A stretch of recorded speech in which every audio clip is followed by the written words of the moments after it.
Hello and welcome to Gravida's presentation of COVID-19, what to do if you're pregnant and breastfeeding. So just a quick background, I'm Morgan Michalowski. I am a certified nurse midwife, a women's health nurse practitioner, an international board certified lactation consultant, and a mom myself. I have a postpartum and return to work program that I sell on my website. If you are thinking about going back to work, want to make that your goal, I would love to support you in your journey. So come over and check us out. We'll give you a discount code. But in the meantime, let's jump into what to do about COVID-19. We're going to start at the very beginning. What is coronavirus? So coronaviruses are a large family of viruses that cause illness ranging from the common cold to severe diseases. The most probably known one is SARS, which had an outbreak in 2012. A novel coronavirus is just a way of saying that there is a new strain that had not been previously identified in humans. Coronaviruses are transmitted between animals and people, and there are several known coronaviruses circulating in animals that have not yet infected humans. COVID-19 is a novel coronavirus, so it's a new one that had not previously been identified. COVID-19 had its outbreak late, December of 2019. It is not the same as the coronaviruses that commonly circulate among humans and cause mild illness like the common cold. Patients with COVID-19 will be evaluated and cared for differently than with patients with the common coronavirus diagnosis. On February 11, 2020, the World Health Organization announced the official name for the disease that is causing the 2019 novel coronavirus outbreak. It was first identified in Wuhan, China, and the name of the new coronavirus is COVID-19. The CO stands for corona, the VI for virus, D for disease, and 19 for the year of its outbreak. People in the United States may be worried or anxious about friends and relatives who are living in or visiting areas where COVID-19 is spreading. So because some people have fear and anxiety, it can lead to social stigma. Stigma is associated with the lack of knowledge about how COVID-19 spreads. Because there's fear and anxiety, we want to blame someone, we can fall prey to sensationalized news. So we really want to reduce the spread of rumors and myths and give you evidence-based information from verified health organizations so you know what to expect and how to plan accordingly. So how does COVID-19 spread? So the first infections were linked to a live animal market in China, but the virus is now spreading from person to person. It's important to note that person-to-person spread can happen on a continuum. There are some viruses that are highly contagious, like measles, and others are less contagious. So the virus that causes COVID-19 seems to be spreading easily and sustainably in the community. This is something we call community spread. Community spread means people have been infected with the virus in an area, including some who are not sure how or where they became infected. The virus that causes COVID-19 is spreading from person to person. So someone who is actively sick with COVID-19 can spread the illness to others. This is why the CDC recommends that these patients be isolated in a hospital or at home, depending on how sick they are, until they are better and no longer pose a risk of infecting others. How long someone is actively sick can vary, so the decision on when to release someone from isolation is made on a case-by-case basis in consultation with doctors, infection prevention and control experts, public health officials, and it involves, some specific factors like the severity of illness, signs and symptoms, and the results of laboratory testing. So while it is on a case-by-case basis, typically it is okay to release someone from isolation when the patient is free from fever without the use of fever-reducing medications, the patient is no longer showing symptoms including a cough, the patient has tested negative on at least 2 consecutive respiratory specimens collected at least 24 hours apart. Someone who has been released from isolation is not considered to pose a risk of infection to others at that time. So how do you know if you have coronavirus? Here are the active symptoms for someone who is infected with COVID-19. You might see that it looks very similar to flu-like symptoms or of respiratory infection. So mild to severe respiratory illness with fever, coughing, difficulty breathing.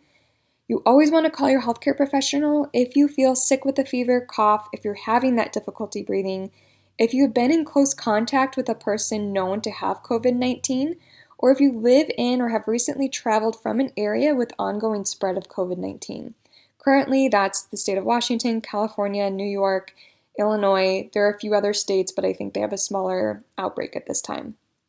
Severe symptoms of COVID-19 include pneumonia, severe acute respiratory syndrome, kidney failure, and we have seen death. Unless you have severe symptoms, you can stay at home. You always call your provider before going to the hospital. Whether you have mild or severe symptoms, you call your provider first. Your healthcare professional will work with your state's public health department and the CDC to determine if you need to be tested for COVID-19 and the best course of action, whether that means you staying home or traveling to the hospital, and which hospital that would be. So again, unless you have severe symptoms, stay home and call your provider before going to the hospital to prevent community spread. Your healthcare professional will work with your state's public health department to determine if you need testing and where to go. So what do we know about coronavirus in pregnancy? What we do know is that it is okay to conceive during this time based on preliminary studies. We know in general that pregnant women are more susceptible to infection compared with the general population. However, we don't have a ton of information about how COVID-19 affects pregnancy. What we do know is that pregnant women should engage in usual preventive actions to avoid infection, like washing your hands and avoiding people who are sick. We know that pregnancy loss, including miscarriage and stillbirth, has been observed in cases of related coronaviruses during pregnancy, so not COVID-19, but other coronaviruses like SARS or MERS. We do know that high fevers during pregnancy, specifically in the first trimester, can increase the risk of certain birth defects, which is why it's really important to call your OB or midwife if you're experiencing a fever.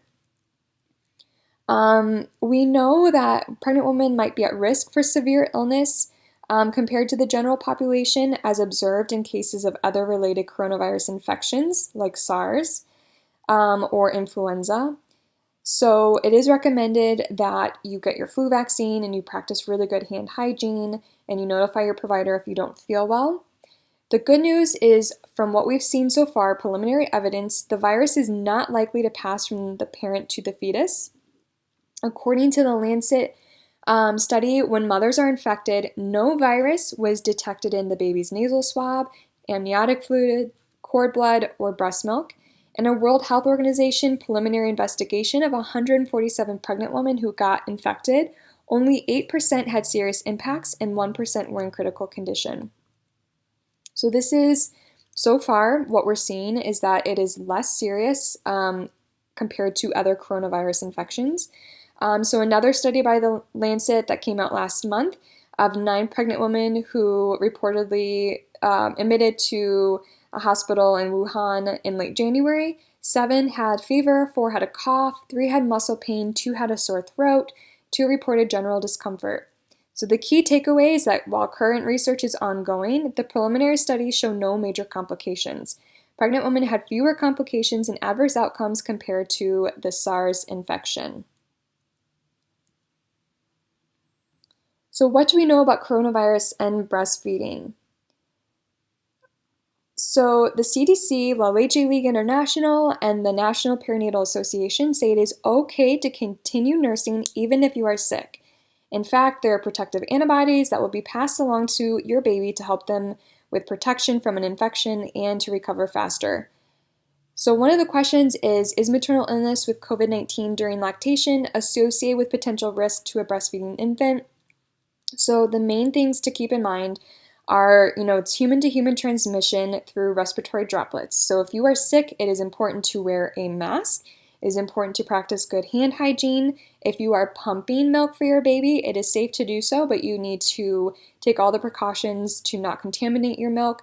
So again, that's good hand hygiene. It means cleaning your pump parts as recommended, which means after you use them, you wash them with soap and water, and you sterilize them once a day. You might want to consider, if you are pumping and giving breast milk to your baby through a bottle, that you have someone who is healthy feed your baby so that you don't pose a risk of infecting them. If you're breastfeeding, wear a mask while you're breastfeeding. So again, the main takeaway at the moment, the CDC is not advising women infected with coronavirus 19 or suspected of having it to avoid breastfeeding, so it is safe to breastfeed. Instead, wash your hands before touching your baby, wear a face mask while breastfeeding. Here are a few pro tips to prevent infection spread. You want to regularly wash your hands. Regularly and thoroughly clean your hands with an alcohol-based hand rub or wash them with soap and water. You want to sing happy birthday twice so you get that 20 seconds of good hand washing. Cover your mouth when coughing and sneezing. If you use your elbow, great. If you use a tissue, throw it away after one use. Do not reuse it. This prevents droplets from spreading in the environment. Good respiratory hygiene protects you and the people around you from getting a cold, flu, or COVID-19. You want to avoid touching your eyes, nose, and mouth. Hands touch many surfaces that are often contaminated with viruses, and they can transfer the virus to your eyes, nose, and mouth, which then enter your body, which can make you sick. So good hand hygiene is key. If you find yourself touching your nose, your eyes, and your mouth frequently, keep hand sanitizer on you and make sure you clean your hands before you do so. You want to thoroughly cook your meat and eggs. You want to practice social distancing, which means you stay 3 feet away from anyone who is coughing or sneezing to prevent the spray of small liquid droplets from your nose and mouth, which may contain the virus. If you are too close, you can breathe in the droplets, including COVID-19, and catch the disease. You want to avoid close contact with anyone showing signs of respiratory illness, such as coughing and sneezing. You don't have to wear a face mask, but it is important for the sick individual to wear a face mask to prevent that spread. If you have a fever, cough, difficulty breathing, seek medical attention by calling your provider first. You want to stay home if you don't feel well, and you always just want to call in advance and follow the directions of your local health authority. National and local health authorities will have the most up-to-date information on the situation in your area, so calling in advance gives your healthcare provider time to quickly direct you to the right healthcare facility and to protect you and to prevent the spread of the virus in the community. It is also recommended to get a flu shot. The flu is much more prevalent in the United States than the new coronavirus, so it is known to pose a danger to pregnant women and babies. So anytime in your pregnancy, you can get your flu vaccine. Babies after the age of 6 months can get their flu vaccine. It is also important to breastfeed to help give passive immunity to your baby that way. You want to wipe down surfaces with soap and water or alcohol-based cleaners, both of which kill the virus. You want to reduce your risk of illness by maintaining a healthy lifestyle. So you want to eat well, work out, get enough sleep, take vitamin C and vitamin E to boost your immune system. Again, you want to immediately contact your medical provider if you are pregnant with a fever, even if it's a mild one. Always call your provider in advance to tell them of any recent travel, contact with travelers, your signs and symptoms, to prevent the possible spread of COVID-19 and other viruses in the community. So a lot of people are asking, is coronavirus seasonal? Are we going to see a decrease in numbers as the weather gets warmer? Here's what we know. Cold weather and snow cannot kill the new coronavirus. It is not yet known whether weather and temperature impact the spread of COVID-19. It is something that we will have to wait and see. Some viruses, like the common cold and flu, spread more during the cold weather months. But that does not mean it's impossible to become sick with these viruses during other months. We just know that during winter time, we're in closed spaces. The temperature affects the way the droplets fall out of your mouth through the air. They're more likely to stay in the air longer than in warmer temperatures. But ultimately, we'll have to see if this sticks around in the warmer months. So here are a few myths. Let's bust them. So taking a hot bath does not prevent the new coronavirus disease. Instead, frequently washing your hands eliminates the virus. So good hand hygiene is key. COVID-19 cannot be transmitted through goods manufactured in China or any other country reporting COVID-19 cases. The new coronavirus can stay on surfaces for a few hours or several days, depending on the type of surface, but it's unlikely that it will persist on a surface after being moved, traveled, exposed to different conditions and temperatures. If you think the surface may be contaminated, or if it makes you feel better, use a disinfectant to clean it. And then after you touch that surface, clean your hands, again with an alcohol-based rub or soap and water. COVID-19 cannot be transmitted through mosquito bites. Spraying alcohol or chlorine all over your body won't kill COVID-19, and that's actually pretty dangerous, so do not do it. Vaccines that protect against pneumonia will not protect against COVID-19. So, they're good to get if you qualify for those, but it is not going to protect you against COVID-19. Regularly rinsing your nose with a saline does not prevent infection of COVID-19, but some studies have found that it can eliminate a virus from your system quicker. So if you want to do that, you can, but it's not going to give you any prevention. Eating garlic does not prevent the infection of COVID-19. It does have antimicrobial properties, so it is good to eat, and it can boost your immune system, but it's not going to protect you. Commonly asked questions: does the new coronavirus affect older people, or are younger people more susceptible? What we've seen is that people of all ages can be infected with COVID-19. Older people or people with pre-existing medical conditions like asthma, diabetes, heart disease appear to be more vulnerable to becoming severely ill. Antibiotics are not effective in preventing or treating COVID-19.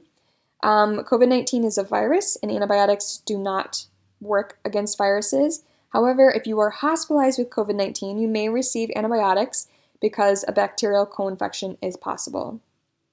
There, to date, are no specific medicines to prevent or treat the new coronavirus, although we are working on a vaccine.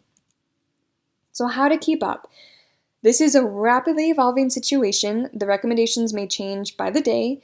So you can use this risk assessment from the CDC to keep tabs on if you need to be evaluated and what the follow-up steps would be. If you have known or suspected COVID-19 and need to be hospitalized, you will be placed in an airborne infection isolation room, which recycles and cleans the air to prevent spread in the hospital. Now, something I've heard quite a bit from clients is a fear around delivering their baby in a hospital setting during a coronavirus outbreak. So here are a few things you can consider. Again, it is always important to talk specifically with your OB or midwife to come up with a personalized plan. But if you are healthy and low risk and planning for an unmedicated birth, it is reasonable if you want to switch to a birth center or have a home birth. You can do so at any time. It's never too late. You would just have to find someone locally to support you in that transition.